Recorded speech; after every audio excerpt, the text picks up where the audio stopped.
histoires d'amour finissent toujours mal. Je l'ai rencontré, il y a un peu plus de 11 mois dans des conditions, ma foi plutôt particulières.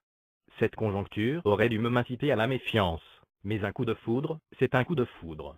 Elle était trop jeune, trop pure pour ma vieille âme, pourtant en un instant, je me suis remis à y croire, me disant qu'elle m'aiderait à oublier la précédente. Elle virevoltait tel le papillon sous les rayons d'un soleil naissant. En fait, de soleil naissant, c'était plutôt la lumière froide de l'éclairage public, cependant la nuit avait quelque chose de magique. La neige qui s'était installée sur toute l'Europe craquait sous nos pas, et donnait à ce petit coin des Ardennes belges des allures d'alpage. Sans doute enhardi par les quelques coupes de champagne consommées au cours de la soirée, et la séparation fracassante d'avec ma dernière conquête, je lui pris la main, elle ne fit rien pour me fuir. Durant ces derniers mois, elle m'a donné des joies sans égales, même ce jour de 17 mai, où elle me souhaita mon énième printemps.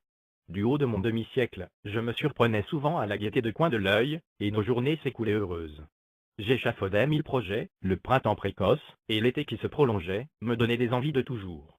Jusqu'en ce petit matin de décembre. Tout semblait recommencer. La même neige qui avait recouvert la plaine. Le même petit vent glacé balayant les dernières feuilles mortes.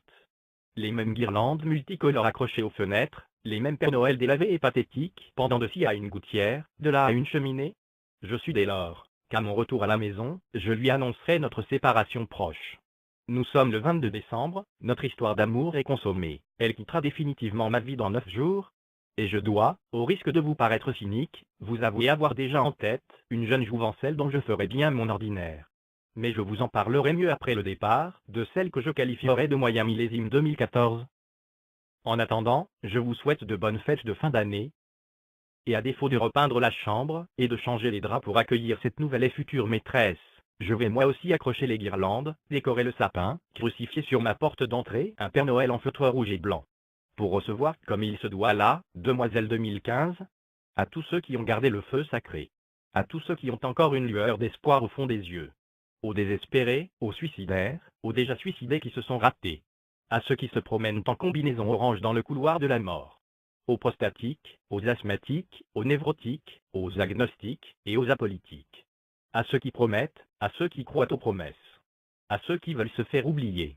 À ceux que j'ai oubliés. Mais surtout à tous mes amis, je souhaite une bonne année 2015.